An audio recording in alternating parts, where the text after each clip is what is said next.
सम्मान्य सभामुख महोदय, मान्य सदस्यहरू, सबभन्दा पहिला म सम्माननीय राष्ट्रपतिज्यूबाट मिति 2080 जेष्ठ 5 गते संघीय संसदको दुवै सदनको संयुक्त बैठकलाई गर्नुभएको सम्बोधनका लागि नेपाल सरकारको तर्फबाट सम्मान्य राष्ट्रपतिज्यूप्रति हार्दिक आभार व्यक्त गर्न चाहन्छु।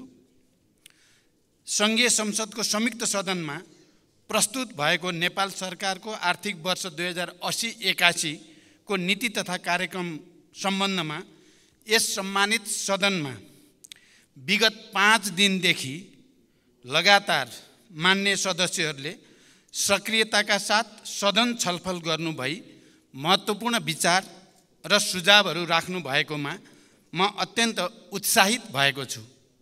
यसका लागि म सम्पूर्ण मान्य सदस्यहरूलाई हार्दिक धन्यवाद व्यक्त गर्न चाहन्छु जो यसमा सहभागी हुनुभयो।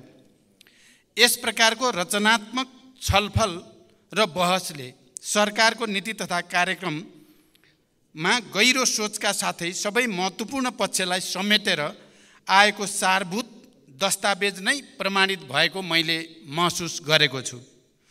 वस्तुगत तथ्य र यथार्थमा आधारित भएर गरिएको स्वस्थ छलफलले लोकतन्त्रलाई बलियो बनाउने कुरामा दुई मत हुन सक्दैन। प्रस्तुत नीति तथा कार्यक्रमलाई सम्मानित संसदका अधिकांश मान्य सदस्यहरूले समर्थन गर्नुभएको छ, तथापि केही बुँदा र विषयहरूमा अस्पष्टता रहेको, कतिपय विषय दोहोरिएको एवं कतिपय विषय नसमेटिएको भनेर पनि मान्य सदस्यहरूले सुझाव र टिप्पणी राख्नु भएको छ।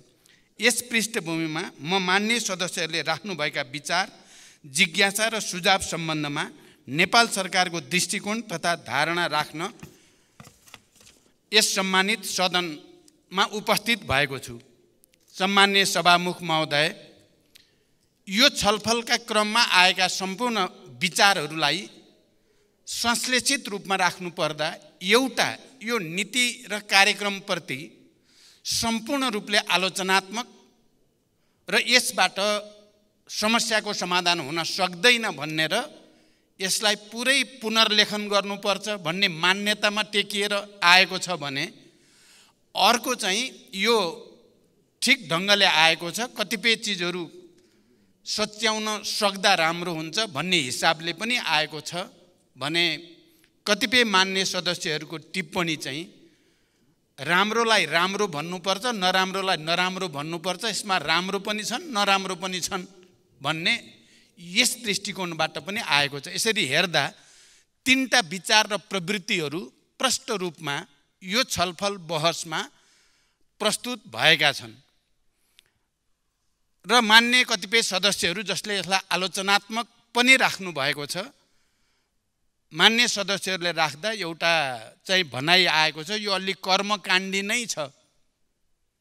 यसले आजको देशको अगाडि उपस्थित आर्थिक, राजनैतिक, सामाजिक, सांस्कृतिक समस्याहरूलाई सम्बोधन गर्न सक्दैन भन्ने कोणबाट आएको छ र धेरै मान्य सदस्यहरूले हामी एउटा परम्पराको शिकार भएका छौँ र हरेक वर्ष नीति कार्यक्रम आउँछ, सुन्दाखेरि राम्रै सुनिन्छ तर व्यवहारमा कार्यान्वयन गर्ने क्रममा चाहिँ फेरि त्यो जस्तो प्रस्तुत हुन्छ त्यही रूपमा गरिएको हुँदैन। मैले पनि ती मान्य सदस्यहरू जसले यसलाई यो नीति कार्यक्रम भनेर सरकारले प्रस्तुत गर्छ, पहिला राजतन्त्र हुँदासम्म राजाको मुखबाट सरकारको नीति कार्यक्रम भनेर पढाइन्थ्यो, अहिले राष्ट्रपतिबाट पढाइन्छ, तर त्यो चाहिँ परम्परागत नै हुन्छ भन्ने मान्यतामा धेरै हदसम्म म आफू पनि सहमत पाउँछु र यो पटक मैले कोसिस पनि गरेँ परम्पराभन्दा भिन्न ढङ्गको छोटो अहिलेको देशको समस्यालाई ठोस रूपमा र मूर्त रूपमा सम्बोधन गर्ने गरी नीति कार्यक्रम तयार पार्दा के होला भन्ने सोचे पनि र त्यसको निम्ति थोरै छलफल राजनीतिक वृत्तमा गर्ने कोसिस गरेँ पनि, तर अहिले समयको पनि हामीलाई चाप र हाम्रो काम गर्ने तौर तरिकामा ठुलो परिवर्तन तत्काल ल्याउन पनि सम्भव नहुने हुँदा मैले अन्ततः एउटा सम्झौताको मान्यताबाट अगाडि बढ्नुपर्ने बाध्यता मैले महसुस गरेँ। परम्पराका पनि जे हाम्रा छन् त्यसलाई पनि हामी एक हदसम्म आत्मसात अथवा स्वीकार गरेर जानुपर्ने र केही नयाँ कुराहरू पनि सम्बोधन गरेर लानुपर्ने आजको अवस्था हो भन्ने आत्मसात गरेर नै यो नीति कार्यक्रम आएको छ। म जो मान्य सदस्यहरूले यसलाई कर्मकाण्डी देख्नु भएको छ, म एक हदसम्म भन्न ठान्छु यो कर्मकाण्डी पनि छ। कैयौँ कुराहरू, कैयौँ आधारभूत कुराहरू पोहोर सालको सरकारले ल्याउने पनि यस्तै यस्तै हुन्थ्यो। कैयौँ आधारभूत कुराहरू परार सालको सरकारले ल्याउने पनि यस्तै यस्तै नै हुन्थ्यो, झन् पहिलेको र झन् पहिलेको पनि। त्यसकारण यो कर्मकाण्डी नै हो भने म के ठान्छु भने हिजो सरकारको नेतृत्व गर्ने पार्टी र नेता साथीहरूले भन्नुपर्ने हुन्छ बिल्कुल ठिक आयो, हामीले ल्याएको जस्तै आयो, हामीले पनि यस्तै ल्याउँथ्यौँ, अहिलेको सरकारले नै त्यस्तै ल्याएको हुनाले त समर्थन पो गर्नुपर्ने जस्तो मैले महसुस गर्छु। के पहिलाकोले ल्याएको योभन्दा गुणात्मक ढङ्गले फरक थियो र हामी सबै त यही नै छौँ नि, हामी सबै सरकारमै छौँ नि कुनै न कुनै रूपमा, हिजोको सरकार अस्तिको सरकारमा पनि। एउटा त म त्यस दृष्टिले यहाँ कहीँ न कहीँ हाम्रो राष्ट्रिय सहमति छ भन्न ठान्छु म। यो नीति कार्यक्रममा परम्परागतै भन्ने हो भने पनि परम्परागत ढङ्गले एउटा नेसनल कन्सेन्सस यसभित्र छ। फेरि यो पटकको नीति कार्यक्रमको केही मौलिकता छन् भनेर म यस सम्मानित सदनमा राख्न चाहन्छु। किनभने यो पटक निर्वाचन भइसकेपछि मेरो नेतृत्वमा केही महिनाभित्रै दुईटा गठबन्धन भए, पहिलो गठबन्धन, दोस्रो गठबन्धन। पहिलो गठबन्धन बन्दा हामीले सामूहिक ढङ्गले न्यूनतम साझा कार्यक्रम कमन मिनिमम प्रोग्राम भनेर बनायौँ र त्यही कमन मिनिमम प्रोग्राममा आधारित भएर मैले यसै रोस्टमबाट प्रस्ताव आफ्नो तर्फबाट प्रधानमन्त्रीको हैसियतले प्रस्तावित केही विषयहरू गरेको थिएँ। मलाई सम्झना छ, मलाई लाग्छ प्रमुख प्रतिपक्षी दलको नेताजीलाई पनि पुरै सम्झना छ। मैले त्यो प्रस्ताव पहिलो गठबन्धनको कमन मिनिमम प्रोग्राममा आधारित भएर मैले त्यो प्रस्ताव प्रस्तुत गर्दै गर्दा र यहाँबाट तल ओर्लेपछि प्रतिपक्षी दलको नेताले भनेको शब्द अहिले पनि म प्रष्ट सम्झिराखेको छु, historic and excellent statement. Excellent statement भन्नुभएको थियो र म बडो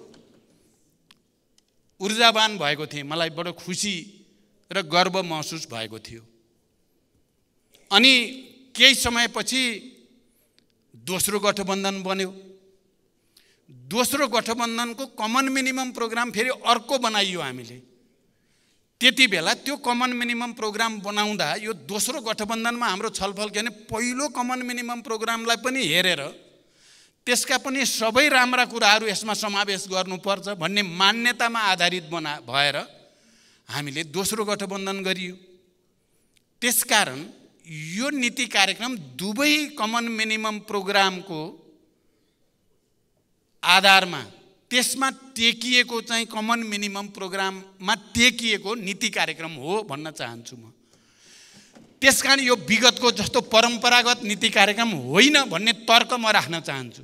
मान्य सदस्यहरूले गहिरो गरी विचार गरिदिनु भयो भने यो पटकको अलिकति विशिष्टता, यो पटकको मौलिकता यसमा अन्तर्निहित छ।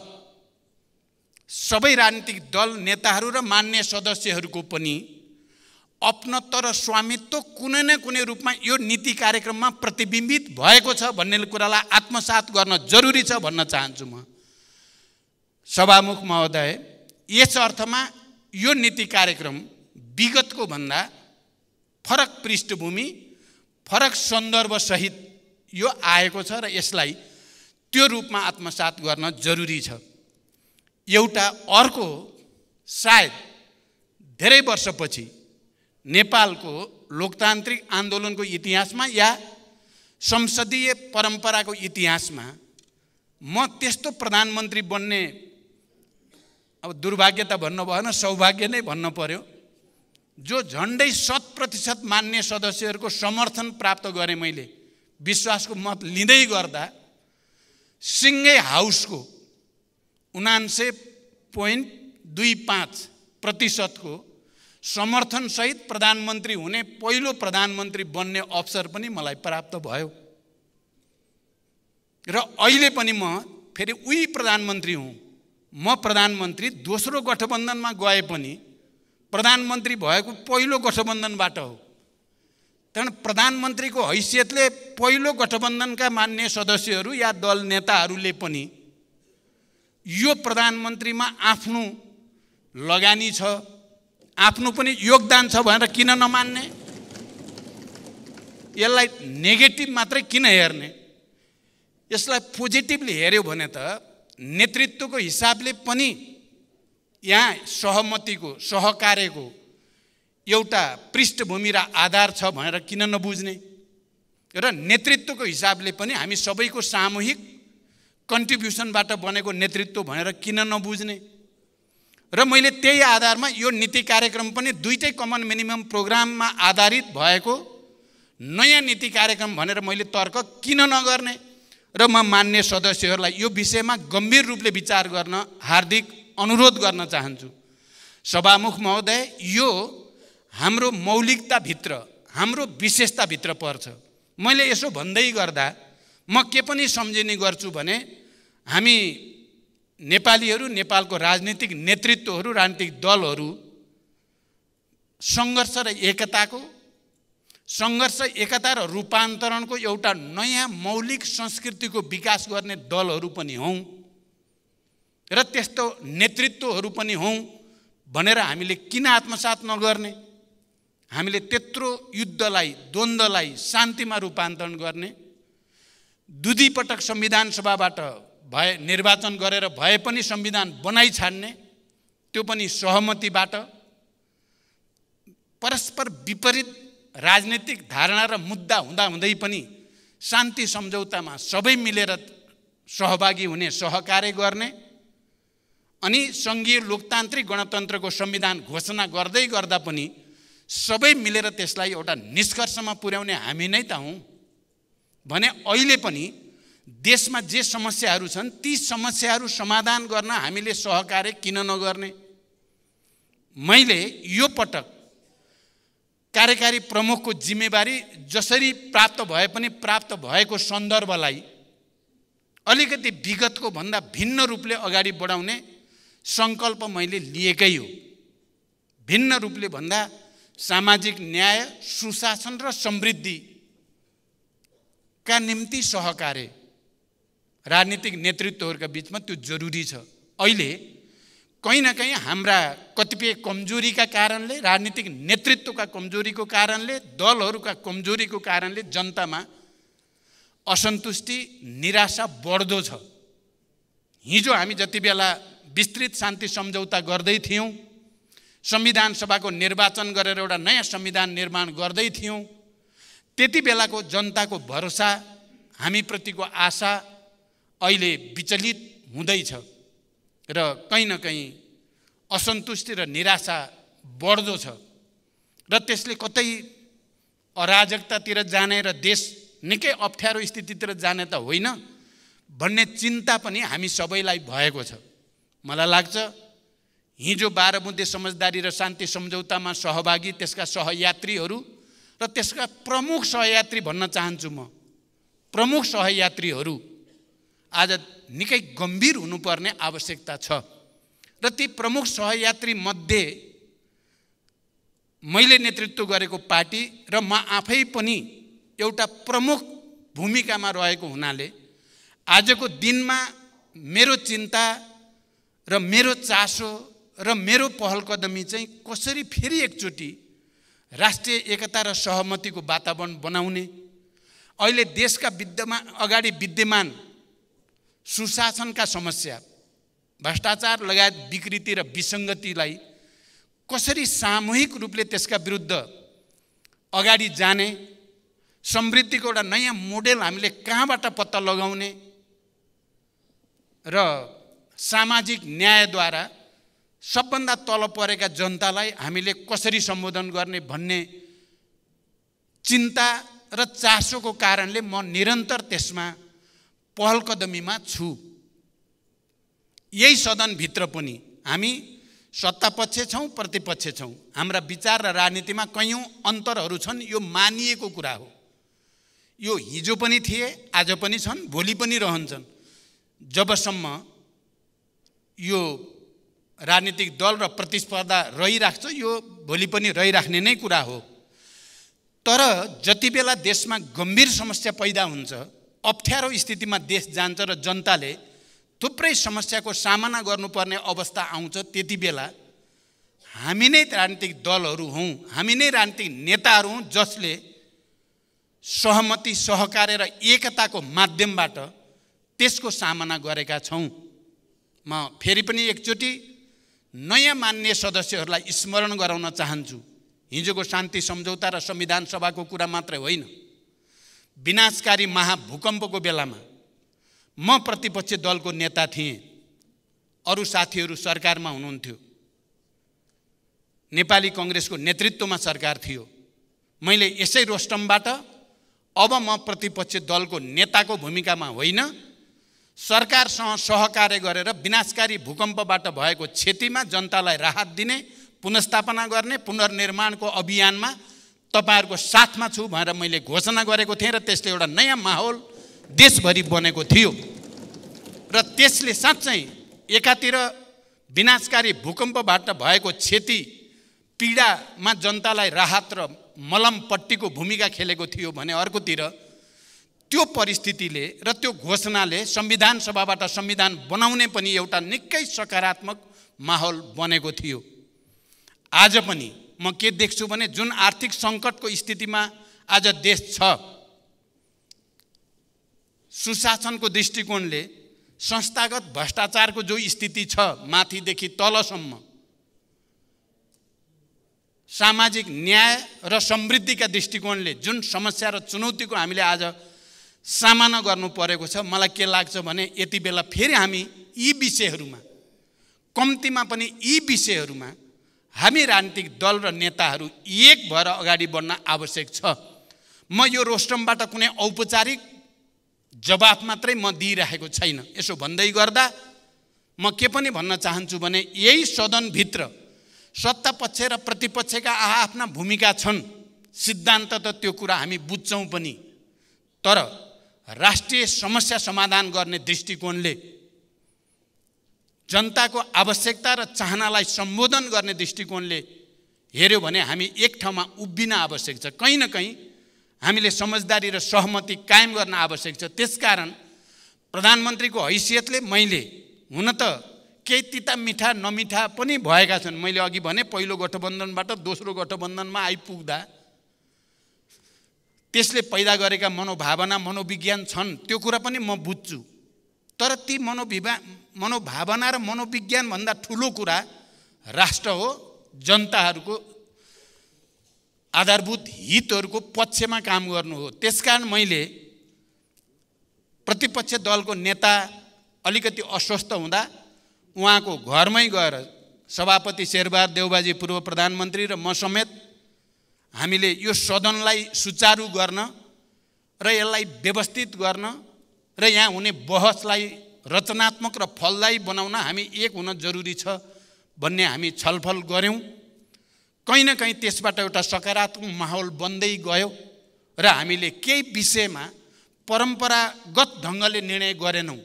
हामीले परम्परा अलिकति तोड्दियौँ। त्यो सहमति गर्दै गर्दा सत्ता पक्ष र प्रतिपक्षको बिचमा हिजोका चाहे समिति निर्माणका कुरा हुन्, सभापति कसरी नेतृत्व चयन गर्ने भन्नेसँग सम्बन्धित कुरा हुन्, या संवैधानिक परिषदसँग सम्बन्धित या सङ्क्रमणकालीन न्याय सम्बन्धी कुरालाई कसरी समाधान गर्ने भन्ने विषयहरूका कुरा हुन्। हामीले साझा समझदारी बनायौँ। मैले यो सम्मानित सदनको अगाडि सभामुख महोदय म भन्न चाहन्छु, मैले आफ्नो ठाउँबाट गर्नुपर्ने त्याग, देखाउनु पर्ने लचकता र जिम्मेवारी देखाएको छु भन्ने मेरो विश्वास छ। त्यसले एउटा समझदारीको वातावरण बन्यो। हिजोदेखि आजसम्म जे खालको स्थिति बन्यो त्यसलाई पनि मैले अविलम्ब प्रमुख दलका प्रमुख नेताहरू र प्रमुख सचेतकहरू समेतको सहयोगमा यसको समाधान के हुन सक्छ भन्ने बारेमा तुरुन्तै पहल लिएर आज हामी बडो राम्रो वातावरणमा नीति कार्यक्रम सम्बन्धी छलफललाई अन्तिम रूप दिँदैछौँ। त्यसकारण म के भन्न चाहन्छु भने अहिले देशका अगाडि जे जस्ता समस्या र चुनौतीहरू छन् ती समस्या र चुनौतीको समाधान गर्न राष्ट्रिय समस्यामा राष्ट्रिय सहमति आवश्यक छ। म त के भन्न चाहन्छु भने मैले प्रधानमन्त्री बनेपछि चाहे राष्ट्रपति र उपराष्ट्रपतिको निर्वाचनको कुरा होस्, चाहे सभामुख र उपसभामुखको निर्वाचनको कुरा होस्, त्यसमा पनि कहीँ न कहीँ राजनीतिक दलहरूको बिचमा के गरी सन्तुलन कायम होला भनेर विचार गरेको छु भन्ने मेरो दाबी छ। सभामुख महोदय, कहीँ न कहीँ सबैलाई सन्तुलनमा ल्याउने र यो सदन र यसको नेतृत्व एक पाखे हुन नजाओस् भन्ने कुरालाई विचार गरेर नै सबैलाई एक ठाउँमा ल्याउने उद्देश्यका साथ गरिएको छ।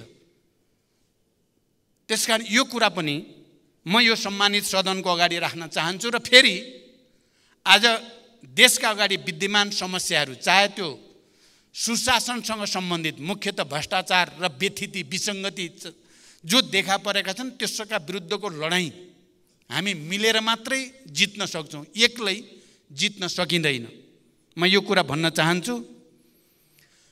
र अहिले जे चलिरहेको छ, मैले सुरुदेखि सुशासनको सन्दर्भमा चाहे निजी क्षेत्र र सार्वजनिक क्षेत्रको सहकार्यको सन्दर्भ होस्, चाहे अर्थतन्त्रमा देखिएका समस्या समाधान गर्ने प्रक्रियाको सन्दर्भमा र पहल कदमीको सन्दर्भमा होस्, चाहे जनतालाई सेवा प्रवाह गर्ने क्रममा देखिएका व्यथितिहरूलाई कम गर्ने, अहिले भर्खरै जादुको छडी गर्न सकिँदैन भन्ने कुरा तपाईँ हामी सबैलाई थाहा छ। हामी सबैको साझा प्रयास भयो भने समाधान गर्न सकिन्छ। तर एउटा पार्टी विशेष या एउटा नेतृत्व विशेषले मात्रै चाहेर यी सबै कुरा एकैसाथ समाधान हुन सक्दैनन्। तर यो विषयहरूमा मैले राष्ट्रिय सहमति बनाउने, अहिले जसरी यो नक्कली भुटानी शरणार्थी सम्बन्धी इस्यु आयो र जसरी यो तरङ्गित भएको छ देश र अन्तर्राष्ट्रिय जगत पनि, मैले प्रधानमन्त्रीको हैसियतमा यस बिचमा सरकारको तर्फबाट गृह मन्त्रालय या प्रहरी प्रशासनलाई लगातार भनेको कुरा यति मात्रै हो, यो अलि पहिलादेखि चल्दै आएको विषय रहेछ। यो सरकारको अनुसन्धान पनि होइन, यो सरकारकै पालामा सुरु भएको कुरा पनि होइन, र यो सरकारले आविष्कार गरेर भ्रष्टाचार विरोधी अभियान सुरु भएको पनि होइन। हिँड्दै जाँदा देखा पर्यो। त्यसलाई कसरी ह्यान्डल गर्ने भन्ने चुनौती सरकारको अगाडि थियो। ह्यान्डल कसरी गर्ने भन्ने चुनौती सरकारलाई थियो। र मैले यो विषयमा कोही पनि दोषी जो यो प्रक्रियामा संलग्न छन् नछुटुन्, कोही पनि निर्दोष कुनै हालतमा पर्न नजाउन् भन्ने मान्यताको आधारमा स्ट्यान्डिङ अर्डर गृह मन्त्रालयलाई पनि प्रहरी प्रशासनलाई दिएको त्यही हो, अहिले पनि त्यही कायम छ। म त्यहाँबाट दायाँ बायाँ भएको देख्ने बित्तिकै मैले त्यहाँ आफ्नो ठाउँबाट गर्ने इन्टरभेन गर्ने ठाउँ हुँदासम्म मैले इन्टरभेन गरेको छु। अब त यो विषय प्रहरी कहाँबाट अदालतमा पुगिसकेको हुनाले अब अदालतले जे फैसला गर्छ हामी सबैको निम्ति त्यो स्वीकार्य हुन्छ। सिद्धान्त त हामी सबैले मानेकै कुरा छ। हामीलाई विश्वास छ अदालतले दुधको दुध पानीको पानी गर्ने नै छ। प्रहरीले पनि यस बिचमा अनुसन्धान गर्दा थुप्रै अप्ठ्यारा र जटिलताको बिचमा पनि उनीहरू एउटा निष्कर्षमा पुगेका छन्। र कयौँलाई लाग्छ यही मात्रै सरकारले यसैलाई मात्रै ध्यान दिएको छ कि। म यो सम्मानित सदनलाई भन्न चाहन्छु, यसमा मात्रै होइन, अन्य तमाम व्यतिथिहरूमा पनि सरकारको ध्यान छ। चाहे त्यो सम्पत्ति शुद्धिकरणसँग सम्बन्धित कुरा होस्, चाहे त्यो राजस्वसँग सम्बन्धित कुरा होस्, चाहे अन्य तमाम क्षेत्रका व्यतिथिका कुरा हुन्, ती सबैलाई माथि पनि ध्यान छ र कदम कदम गरेर ती सबै सच्याउनु पर्छ र त्यसको निम्ति सबै राजनीतिक दल र यो सम्मानित सदनको सहयोगको आवश्यकता छ भन्ने म ठान्छु। अहिले तेस्रो कार्यकाल हुनसक्छ, यो अन्तिम कार्यकाल होस्, मैले चुनौतीको रूपमा पनि अवसरको रूपमा नै लिएको छु। त्यति ठुलो आन्दोलन, क्रान्ति, त्याग र बलिदान पछि प्राप्त भएको यो परिवर्तन नै धाराशायी हुने हो कि भन्ने छटपटी, र यो छटपटीले मात्रै केही हुनेवाला छैन। आत्मसमीक्षा नगरिकन, आफैलाई करेक्सन नगरिकन त फेरि हामीले जनतामा पैदा भएको मनस्थितिलाई बदल्न सकिँदैन। त्यसकारण मैले आफूलाई एउटा ठुलो अग्नि परीक्षामा रहेको महसुस गरेको छु र मैले सम्पूर्ण रूपले सुशासन, सामाजिक न्याय र समृद्धिको निम्ति आफूलाई समर्पित गर्ने सङ्कल्पका साथ छु भनेर म यो सम्मानित सदनलाई राख्न चाहन्छु। र म यो सम्मानित सदनका माध्यमबाट आम नेपाली जनसमुदायलाई पनि अपिल गर्न चाहन्छु, सुशासन र सामाजिक न्याय र समृद्धिको नयाँ अभियानको थालनीमा सबैको सहयोग आवश्यक छ। म खुसी र गर्व पनि व्यक्त गर्न चाहन्छु। अहिले सरकार र जनता बिस्तारै बिस्तारै एक ठाउँमा जोडिन थालेको अनुभूति हुन्छ। सरकारले चाल्न थालेका कदमहरू सुशासन सम्बन्धी या सामाजिक न्याय र विकास सम्बन्धी ती कदम र जनताको भावना र आवश्यकतामा बिस्तारै बिस्तारै सम्बन्ध जोडिँदै गएको र यसलाई हामीले अझ केही कदम राम्रोसँग अगाडि बढायौँ भने एउटा ठुलो फड्को मार्न सकिने मैले महसुस गरेको छु। सम्माननीय सभामुख महोदय, संसद देश र जनताको सर्वोत्तम हित र सरोकारका विषयमा रचनात्मक छलफल गरी सकारात्मक उपाय पहिल्याउने थलो हो।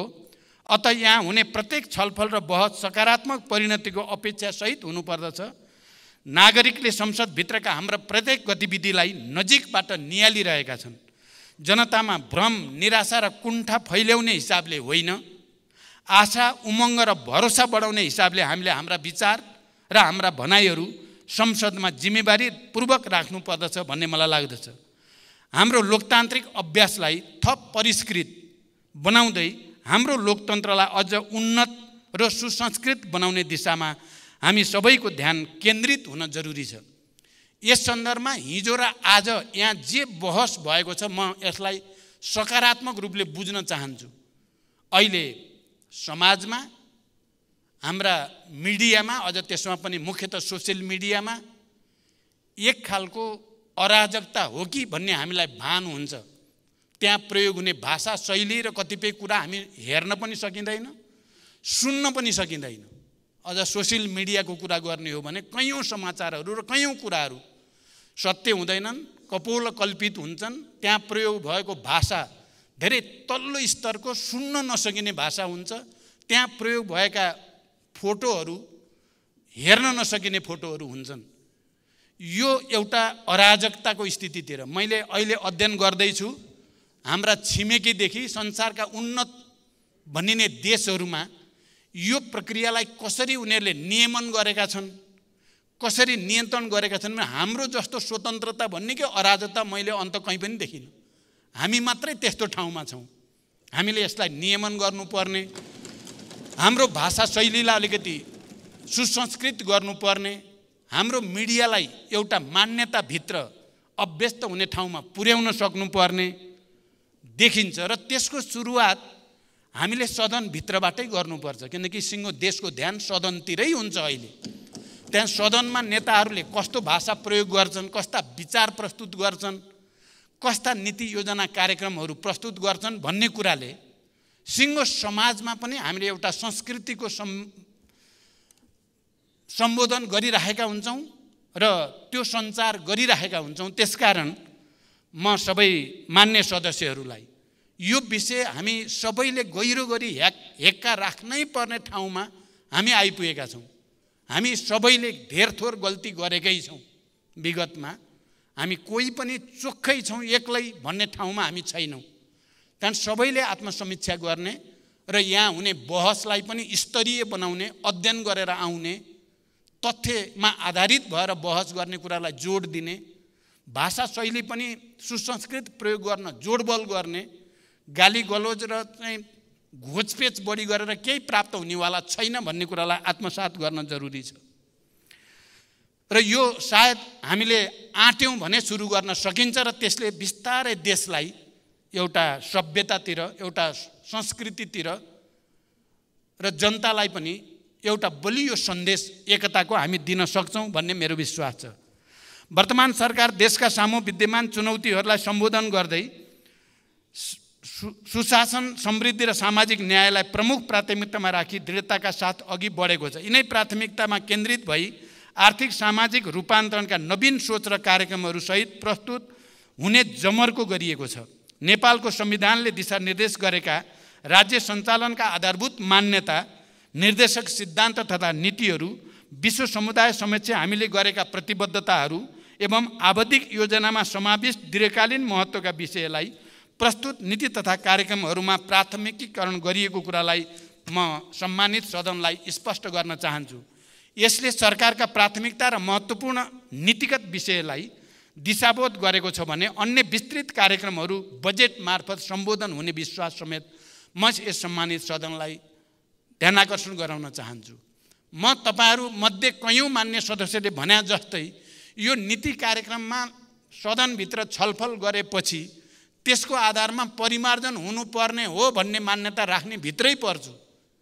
तर हामीले त्यसको निम्ति एउटा राजनीतिक सहमति नबनाई, ऐन कानुनमा त्यस्तो व्यवस्था नगरी मैले मात्रै अहिले त्यसो गर्न सक्ने अवस्था भएन। म सबै मान्य सदस्यलाई अपिल गर्न चाहन्छु, त्यसको निम्ति वातावरण बनाऊ। यो कर्मकाण्डी अर्थ नवर्थको छलफल गर्यो निक्लिने केही पनि छैन भन्ने स्थितिको अन्त्य गर्नु लोकतन्त्रको सार्थक प्रयोगको निम्ति अनिवार्य छ भन्ने म ठान्छु। र त्यो हामी कम्तीमा पनि टार्गेट गरौँ, अर्को वर्षदेखि हामी यस्तो बोलेर पनि अर्थ नहुने भाषण गर्ने छैनौँ भनेर हामीले एउटा कमिटमेन्ट गर्यौँ भने अर्को वर्षदेखि परिवर्तन ल्याउन सकिन्छ भन्ने मेरो विश्वास छ। नयाँ निर्वाचन मार्फत ताजा जनादेश सहित मेरो नेतृत्वमा गठित दुवै संयुक्त सरकारको प्राथमिकता र साझा न्यूनतम कार्यक्रम यो मैले भनि नै सकेँ। यस नीति तथा कार्यक्रममा हाम्रो राष्ट्रिय आकांक्षा स्पष्ट रूपमा प्रतिबिम्बित भएको छ भन्ने मेरो विश्वास छ। यसमा राष्ट्रिय सार्वभौमता, भौगोलिक अखण्डता, स्वतन्त्रता, स्वाधीनता एवं राष्ट्रिय हितको संरक्षण गर्दै सबल र न्यायपूर्ण नेपाल निर्माण गर्ने सर्वोपरि लक्ष्य हासिल गर्ने दृढ सङ्कल्पका साथ ठोस कार्यक्रमहरू अगाडि सारिएकै छ। प्रस्तुत नीति तथा कार्यक्रमले सङ्घीयताको सुदृढीकरण, अर्थतन्त्रको संरचनात्मक सुधार र पुनरुत्थान, कृषि क्षेत्रको आधुनिकीकरण र व्यवसायीकरण, औद्योगिक क्षेत्रको प्रवर्धन, उत्पादन र रोजगार वृद्धि, म मान्य सदस्यहरूलाई भन्न चाहन्छु यसमा कति मर्मको साथ संकेन्द्रित भएर आयो म अहिले दाबी त धेरै गर्दिनँ, तर उत्पादन, कृषि उत्पादनमा वृद्धि र रोजगारी सृष्टिमा बजेटमा नयाँ एउटा विशेष कार्यक्रम ल्याइनेछ र त्यसले 753 पालिकामा एउटा नयाँ वातावरण बन्नेछ भन्ने विश्वास म यहाँहरूको अगाडि राख्न चाहन्छु। विकास निर्माण कार्यको निर्धारित लागत र समयमा सम्पादन, सूचना प्रविधि, शिक्षा, स्वास्थ्य लगायतका सार्वजनिक सेवाहरूको पहुँच र गुणस्तरीयता अभिवृद्धि, शासकीय सुधार, भ्रष्टाचार नियन्त्रण एवं सामाजिक न्याय र शान्ति सुरक्षा कायम गर्ने लगायतका विषयलाई उचित रूपमा सम्बोधन गरिएको छ। नेपाली जनताको दशकौँको सङ्घर्षबाट हासिल भएको सङ्घीय लोकतान्त्रिक गणतन्त्र, समाजवाद उन्मुख अर्थतन्त्र, समावेशी शासन प्रणाली संस्थागत गर्ने मुख्य ध्येयका साथ प्रस्तुत भएको यस नीति कार्यक्रम गन्तव्यहीन छ भन्नु तर्कसङ्गत छैन। नीति तथा कार्यक्रमको बुँदा नम्बर 10 र 11मा सरकारको सोच, लक्ष्य र गन्तव्यका साथै प्रमुख नीतिगत प्राथमिकताहरूलाई बडो स्पष्ट रूपमा उल्लेख गरिएको छ। अत यो नीति कार्यक्रममा दीर्घकालीन सोच मात्र होइन, त्यसलाई व्यवहारमा उतार्न अवलम्बन गरिने प्रमुख प्राथमिकता र रणनीतिहरू पनि स्पष्ट शब्दमा परिभाषित गरिएका छन्। विभिन्न आन्तरिक तथा बाह्य कारणले गर्दा हाम्रो अर्थतन्त्रले सामना गरिरहनु परेको चुनौतीको समाधान गरी नागरिकमा विश्वास र आशाको सञ्चार गर्न सरकारले नयाँ घोषणा गर्ने तर कार्यान्वयन नहुने विगतको अनुभवबाट पाठ सिक्दै यसपटक कार्यान्वयन योग्य विषयलाई प्राथमिकतामा राखिएको छ। अत यो नीति तथा कार्यक्रम कल्पनाको पुलिन्दा होइन, कार्यान्वयन योग्य प्राथमिकता दिएका विषयहरूको सूची र संहिता हो भन्ने कुरा पनि म स्पष्ट गर्न चाहन्छु। विभिन्न राजनीतिक दर्शन बोकेका हामी बीच फरक फरक सोच र दृष्टिकोण हुन सक्छन्, हुन्छन् पनि, त्यो स्वाभाविक हो। तर राष्ट्रको रूपान्तरण र समृद्धि तथा जनताको जीवनस्तरमा सुधार गर्ने जस्ता अहम सवालमा हामी व्यक्तिगत एवं दलीय आग्रह पूर्वाग्रह त्यागेर सबै एकै ठाउँमा हुनुपर्दछ। हामी हुँदै पनि आएका छौँ। विषयवस्तुलाई त्यसको गाम्भीर्य र महत्त्वका आधारमा वस्तुपरक ढङ्गबाट विश्लेषण गर्ने संस्कृतिको विकास गर्न सके मात्र हामी राष्ट्रिय मुद्दाहरूमा एउटै भावना र एउटै दृष्टिकोणका साथ अगाडि बढ्न सक्दछौँ। यस सन्दर्भमा छलफलकै सन्दर्भमा यस नीति कार्यक्रममा पुरानै विषयहरू दोहोरिएका छन् भन्ने टिप्पणी समेत मान्य सदस्यहरूले गर्नुभएको छ। सरकार अविच्छिन्न उत्तराधिकारवाला संस्था हो। यो कुरा सबै दल र अझ प्रमुख नेताहरूलाई राम्रोसँग ज्ञान छ। नीतिगत स्थिरता र गतिशीलता बीच उपयुक्त सन्तुलन कायम गरेर मात्र समृद्धिको यात्रा तय गर्न सकिन्छ। यसै यथार्थमा आधारित विगतदेखि सञ्चालन हुँदै आएका महत्त्वपूर्ण र राष्ट्रिय प्राथमिकताका कार्यक्रमलाई निरन्तरता दिइएको छ। साथै जनतासँग प्रत्यक्ष सरोकार राख्ने थप नयाँ नीति र कार्यक्रम पनि प्रस्तावित गरिएका छन्, जसमध्ये म मान्य सदस्यको अगाडि केही प्रतिनिधिमूलक कार्यक्रम जुन नयाँ छन् त्यसलाई यहाँ संक्षेपमा उल्लेख गर्न चाहन्छु। 1. कृषिमा आत्मनिर्भरता हासिल गर्न गुणस्तरीय बिउ बिजनमा देशलाई आत्मनिर्भर बनाउने, पशुपन्छी तथा खाद्य सम्बन्धी प्रयोगशालाहरूको स्तरोन्नति तथा अन्तर्राष्ट्रिय सम्बन्धनमा प्राप्तिका लागि आवश्यक व्यवस्था गर्ने, प्रत्येक पालिकामा एक-एकवटा शीतगृह, कृषि भण्डारण, वितरण केन्द्र स्थापना गर्ने, ढलापडा रुखहरूलाई व्यवस्थित गर्ने, कृषि र वनको संयुक्त कार्यक्रम सञ्चालन गर्ने विषय यसमा प्रस्तावित गरिएको छ र यो विषय नयाँ कार्यक्रम हो भनेर म स्पष्ट गर्न चाहन्छु। विद्युत क्षेत्रमा 2 वर्षभित्र सबैलाई विद्युतमा पहुँच पुर्याउने, हिउँदमा 30 युनिट र बर्सातमा 50 युनिटसम्म विद्युत निःशुल्क उपलब्ध गराउने, सिँचाइ कार्यमा प्रयोग हुने विद्युत महसुलमा सहुलत दिने कार्यक्रम पनि यसमा समेटिएको छ। यो आफैमा नयाँ कार्यक्रम हो। शिक्षा क्षेत्रको व्यवस्थित विकासको लागि सङ्घीय शिक्षा ऐन जारी गर्ने, विद्यार्थी मूल्याङ्कनको राष्ट्रिय मापदण्ड तर्जुमा गर्ने, उच्च शिक्षामा देखिएका समस्या समाधानका लागि सुझाव पेश गर्न उच्च स्तरीय शिक्षा आयोगको कुरा, नवप्रवर्तन र आविष्कार कोषको स्थापना गर्ने, चिकित्सा शिक्षालाई एकीकृत र योजनाबद्ध रूपमा विस्तार गर्न, चिकित्सा शिक्षा सम्बन्धी प्रतिष्ठानहरूलाई एकीकृत छाता ऐन अन्तर्गत सञ्चालन गर्ने र सबै प्रदेशमा मेडिकल कलेज स्थापना गर्ने लगायतका कार्यक्रमहरू पनि विगतको निरन्तरता मात्र होइन, नयाँ ढङ्गले यसलाई प्रस्तुत गरिएको छ।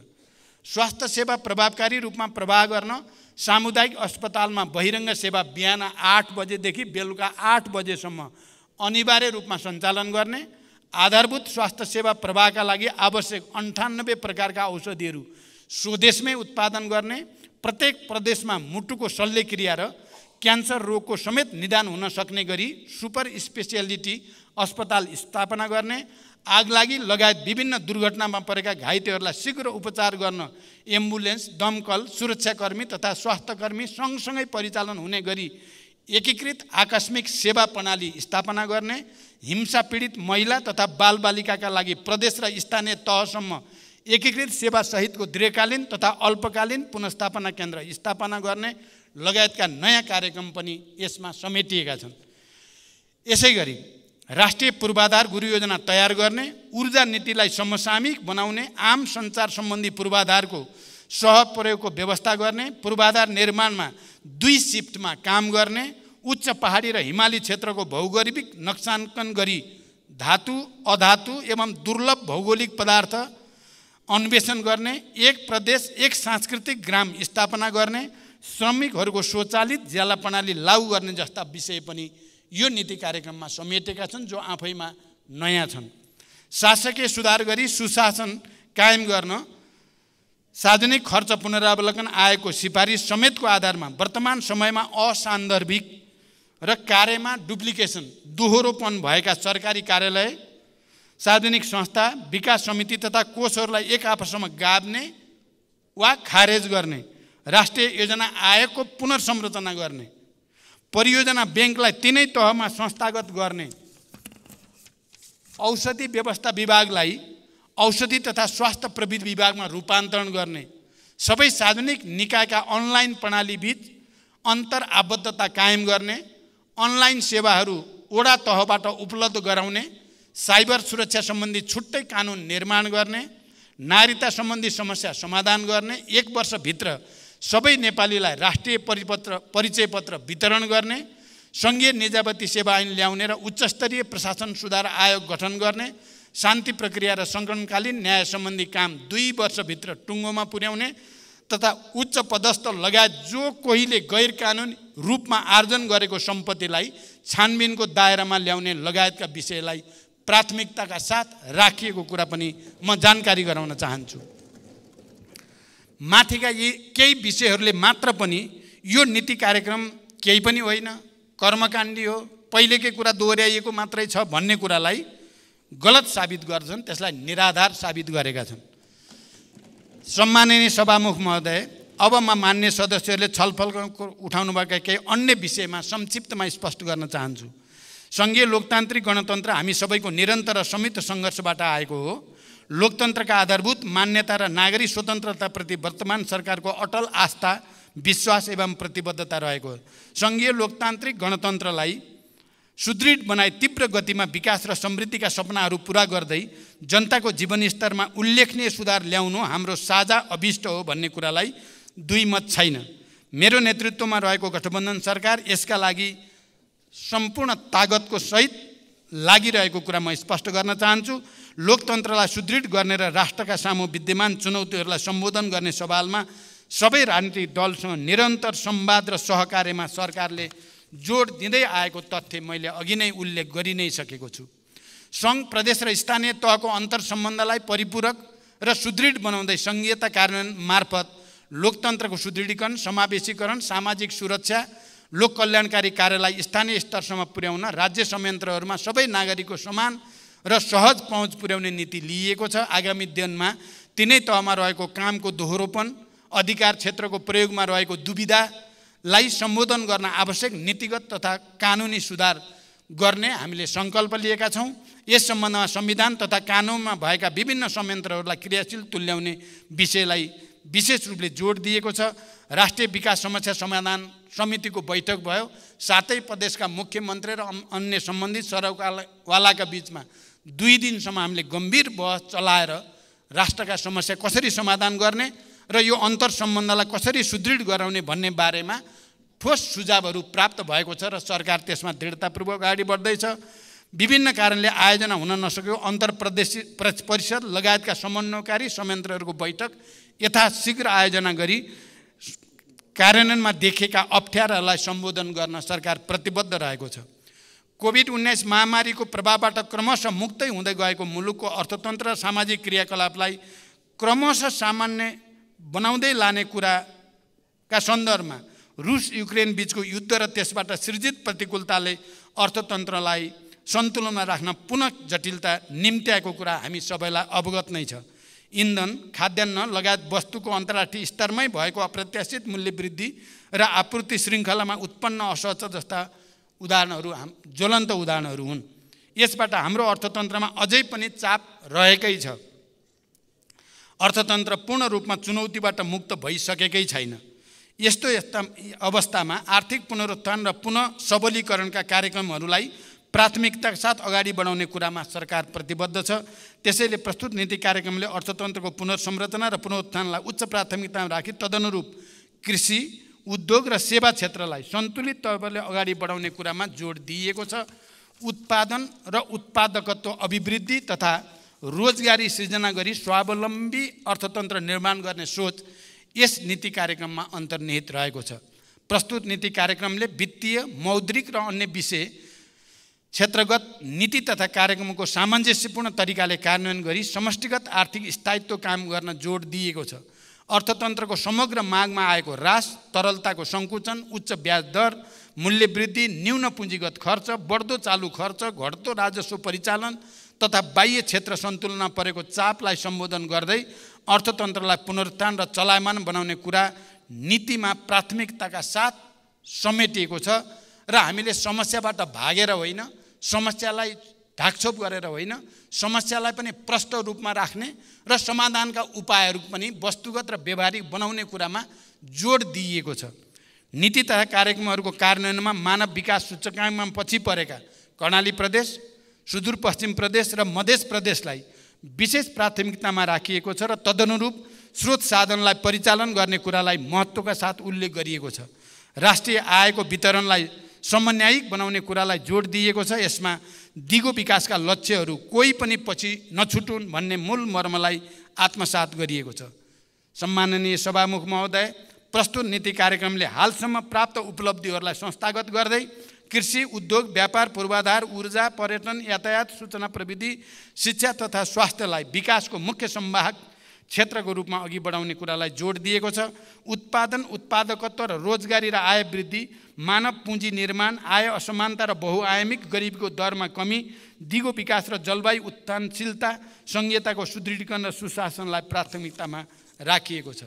प्रस्तुत नीति तथा कार्यक्रमले मूलतः राष्ट्रिय महत्त्वका तथा राष्ट्रका लागि दीर्घकालीन रूपमा प्रभावित पर्ने विषयलाई प्राथमिकताका साथ समेटिएको छ। विगतदेखि सञ्चालनमा रहेका बहुवर्षीय रूपान्तरणकारी र राष्ट्रिय प्राथमिकताका कार्यक्रमलाई निरन्तरता दिएको छ। तदनुसार बजेट तथा साधन स्रोत विनियोजन गरिने कुरामा म सबै मान्य सदस्यहरूलाई आश्वस्त तुल्याउन चाहन्छु। यस नीतिले मूल्य वृद्धि नियन्त्रण गरी मुद्रास्फीतिलाई वाञ्छित सीमाभित्र राख्ने र उपभोक्ताको हक हित संरक्षण गर्ने कुरालाई उच्च प्राथमिकतामा राखेको छ। लामो समयदेखि बन्द र रुग्ण अवस्थामा रहेका उद्योगहरूलाई पुनः सञ्चालनमा ल्याउने वा खारेज वा एकीकरण गर्ने कुरालाई महत्त्वको साथ उल्लेख गरिएको छ। सार्वजनिक खर्चमा मितव्ययिता कायम गर्दै खर्चको उत्पादकत्व बढाउने कुरालाई विशेष जोड दिएको छ। प्रस्तुत नीति कार्यक्रमले गुणस्तरीय सेवा प्रवाह र आधारभूत वस्तु तथा सेवाको नियमित आपूर्तिमा विशेष जोड दिएको छ। स्वदेशी उत्पादनमा खाद्य सुरक्षाको प्रत्याभूत गर्न क्षेत्रगत नीतिहरूमा समेत कृषि तथा वन क्षेत्रलाई उत्पादन र उत्पादकत्वसँग आबद्ध गर्दै लैजाने नीति लिएको छ। कतिपय मान्य सदस्य 2 वर्षभित्र ढलापडा रुख निकाल्ने 2 वर्ष किन कुर्ने भन्नुभएको छ। 2 वर्षभित्र भनेको हामीले त 50औं वर्ष कुरिसक्यौँ। 50औं वर्षदेखि त ढलापडा त सडा भइसकेका छन्। अब ती ढलापडालाई 2 वर्षभित्र भनेको भोलिदेखि नै निकाल्न सके त निकाल्न पाइन्छ भन्ने नै कुरा हो। आधुनिक र व्यवस्थित विकासको आधार भू उपयोग योजना भएकोले यसलाई तिनै तहको सरकारको समन्वयमा प्रभावकारी तवरले कार्यान्वयनमा ल्याउने कुरालाई नीतिले जोड दिएको। यसै गरी भूमिहीन, सुकुम्बासी तथा अव्यवस्थित बसोबासीहरूको समस्या समाधान गर्ने विषय पनि नीतिमा समेटिएको छ। र म के भन्न चाहन्छु भने सरकारको लक्ष्य 2 वर्षभित्र सुकुम्बासी र अव्यवस्थित बसोबासीहरूको समस्या समाधान गर्ने सङ्कल्प सरकारले लिएको छ। यो घोषणा म यो सम्मानित सदनमा गर्न चाहन्छु। अर्थतन्त्रको दिगो विकासका लागि उत्पादनशील क्रियाकलापहरूको प्राथमिक भूमिका रहन्छ।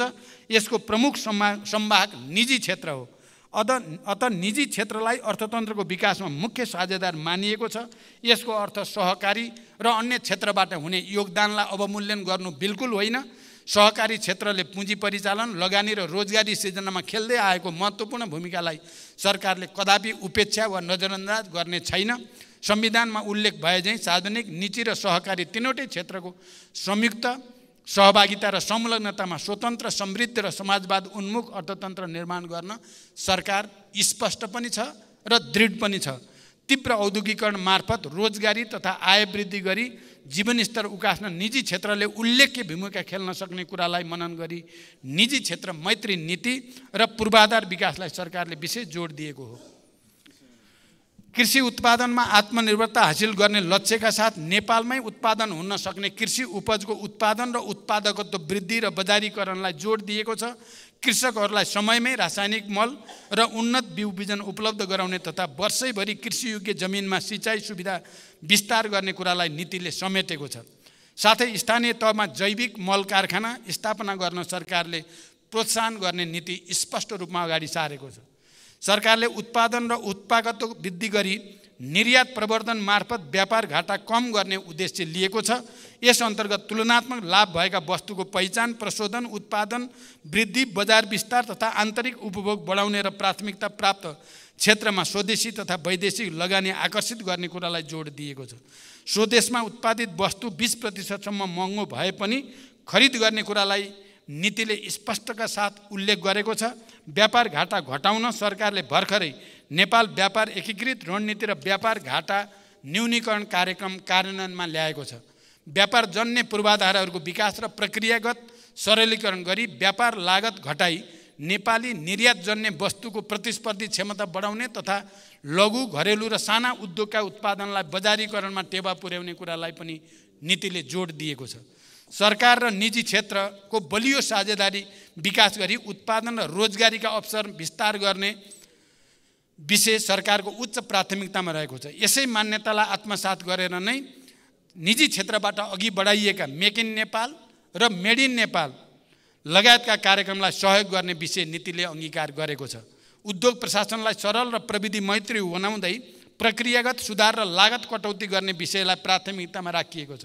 निर्यात गर्ने उद्योगलाई प्रोत्साहन गर्न नगद अनुदान दिने विषयलाई निरन्तरता दिइएको छ। वैदेशिक लगानी प्रवर्धनको लागि आवश्यक नीतिगत, संस्थागत र प्रक्रियागत सुधार गर्ने कुरालाई उच्च प्राथमिकतामा राखिएको छ। सडक, सिँचाइ, खानेपानी, यातायात जस्ता पूर्वाधारहरू लगायत विकासका कार्यलाई समयमै सम्पन्न गर्न आवश्यक नीतिगत एवं कार्यप्रणालीमा सुधार गर्ने, स्रोतको अभाव हुन नदिने, आयोजनाको लागि जग्गा प्राप्त गर्ने प्रक्रियामा सरलीकरण गर्ने कुरालाई नीतिले विशेष रूपले समेटेको छ। राष्ट्रिय गौरव लगायतका सबै विकास आयोजनाहरू निर्धारित लागत, समय र गुणस्तरमा सम्पन्न गर्न आवश्यक प्रबन्ध मिलाइने कुरालाई विशेष जोड दिएको छ। सबै प्रकारका हिंसा, शोषण र भेदभावको अन्त्य गरी भयमुक्त, सुसंस्कृत र सभ्य समाजको निर्माण गर्ने कुरालाई नीतिले विशेष जोड दिएको छ। महिला, विपन्न, सीमान्तकृत, विभिन्न किसिमका अपाङ्गता भएका तथा यौनिक एवं लैङ्गिक अल्पसङ्ख्यकको हक हितको संरक्षण गर्दै विकासको प्रतिफलबाट सबैलाई लाभान्वित गराउने नीति लिएको छ। यहाँ मान्य सदस्यहरूले दलितको विषयमा कुरा उठाउनु भएको छ। यहाँ सामान्य मात्रै पर्यो। म के विश्वास दिलाउन चाहन्छु भने दलितको समस्या समाधानका सन्दर्भमा आगामी बजेटमा बडो प्रष्टसँग आउने कुरा म विश्वास दिलाउन चाहन्छु सबै मान्य सदस्यहरूलाई। गुणस्तरीय सर्वसुलभ स्वास्थ्य सेवामा सबैको पहुँच पुर्याउने कुरालाई विशेष प्राथमिकतामा राखिएको छ। यस क्रममा एलोपेथिक, आयुर्वेदिक, होमियोप्याथी तथा प्राकृतिक चिकित्सा गरी सबै किसिमका चिकित्सा पद्धतिलाई विस्तार र प्रवर्धन गरिनेछ। सबै सामुदायिक अस्पतालमा आवश्यक स्वास्थ्य उपकरण र जनशक्ति व्यवस्था गर्ने कुरालाई जोड दिएको छ। मेडिकल शिक्षालाई देशभित्र विस्तार गर्ने र स्वास्थ्य संस्थाहरूको स्तरोन्नति गर्ने विषय नीतिको प्राथमिकतामा रहेको छ। स्वदेशमै गुणस्तरीय शिक्षालाई सर्वसुलभ बनाई गुणस्तरीय शिक्षाको लागि विदेश जानुपर्ने बाध्यतालाई अन्त्य गर्ने, उच्च शिक्षालाई सबै प्रकारको विसङ्गतिबाट मुक्त राख्दै प्राज्ञिक र अनुसन्धानात्मक केन्द्रको रूपमा विकास गर्ने एवं शिक्षालाई प्रविधि र रोजगारीसँग आबद्ध गरी उद्यमशीलता र बजारको माग अनुसारको दक्ष जनशक्ति उत्पादन गर्ने कुरालाई नीतिले प्राथमिकतामा राखेको छ। युवाहरूलाई उद्यमशील बनाई व्यवसायमा आकर्षित गर्न, स्टार्टअप उद्यमहरूलाई प्रोत्साहित गर्ने, श्रम आप्रवासन व्यवस्थित गर्ने, विदेशमा रहेका नेपालीहरूको सुरक्षा गर्ने तथा अप्ठ्यारोमा परेका नेपालीहरूलाई तुरुन्त उद्धार गर्ने विषयलाई नीतिमा समेटिएको छ। यसले नेपालीहरूलाई कामको खोजीमा विदेश जानुपर्ने बाध्यतालाई धेरै हदसम्म कम गर्न सहयोग पुग्ने अपेक्षा लिएको छ। सामाजिक सुरक्षा कोषमा विदेशका श्रमिकहरूलाई आबद्ध गर्ने निर्णय सरकारले लिइसकेको छ र यसलाई विस्तार गरिँदैछ र छिटै नै विदेशमा रहेका नेपाली नागरिकहरूले मतदानमा सहभागी हुन पाउने निर्णय पनि हामी गर्दैछौँ र नागरिकता सम्बन्धी समस्यालाई पनि हामी सम्बोधन गर्दैछौँ छिट्टै नै। नीतिले चुरो संरक्षण गर्दै वातावरणीय ह्रास नहुने गरी तथा नदी एवं खनिजजन्य पदार्थको अनियन्त्रित दोहनलाई रोक्दै ढुङ्गा, गिटी, बालुवाको उत्पादन, सङ्कलन र वितरण कार्यलाई व्यवस्थित गर्न आवश्यक कानुनी व्यवस्था गर्ने कुरालाई प्राथमिकतामा राखिएको छ। अतः यसलाई चुरेको विनाश र नदी तथा खानीको जथाभावी उत्खननलाई बढावा दिन खोजेको रूपमा बुझ्नु सही छैन। त्यसरी नबुझ्न पनि म मान्य सदस्यहरूसँग आग्रह गर्न चाहन्छु। जहाँसम्म ढलापडा रुखलाई पहिचान तथा सङ्कलन गरी 2 वर्षभित्र बिक्री वितरण गर्ने कुरा छ, यो विषयलाई देशभित्र काठ र काठजन्य वस्तुको आयातलाई न्यून गर्दै काठको मागलाई आन्तरिक रूपमा सम्बोधन गर्ने तथा वन जङ्गल क्षेत्रमा वर्षौँदेखि त्यसै परिरहेका रुखहरूलाई व्यवस्थित गरी राजस्व समेत वृद्धि गर्ने सकारात्मक अभियानको रूपमा बुझ्न म विशेष रूपले अपिल गर्न चाहन्छु। नीतिमा सार्वजनिक प्रशासनलाई सक्षम, व्यावसायिक, सुदृढ, प्रतिस्पर्धी, समावेशी र जनउत्तरदायी बनाउँदै प्रशासन संयन्त्रबाट प्रवाह हुने सार्वजनिक सेवालाई छिटो छरितो र नतिजामुखी बनाउने कुरालाई जोड दिइएको छ। सबै सरकारी कार्यालयमा सेवा प्रवाहको एकद्वार प्रणाली विकास गर्ने, जनगुनासोलाई प्रभावकारी तवरले सम्बोधन गर्ने कुरालाई समेटिएको छ। काम गर्ने कर्मचारीलाई प्रोत्साहित र पुरस्कृत गर्ने कुरालाई प्राथमिकता राखिएको छ। राष्ट्र सेवाको कार्य सम्पादन मूल्याङ्कनलाई वस्तुनिष्ठ, वैज्ञानिक र प्रविधि मैत्री बनाउने र प्रत्येक महिना प्रधानमन्त्रीको अध्यक्षतामा मन्त्री, सचिव र आयोजना प्रमुखहरूको उपस्थितिमा प्रगति समीक्षा गरी मासिक रिपोर्ट कार्ड तयार गर्ने नीतिगत व्यवस्थाले विकास आयोजनाहरूको सञ्चालन र अनुगमनलाई थप प्रभावकारी बनाउने विश्वास लिएको छ।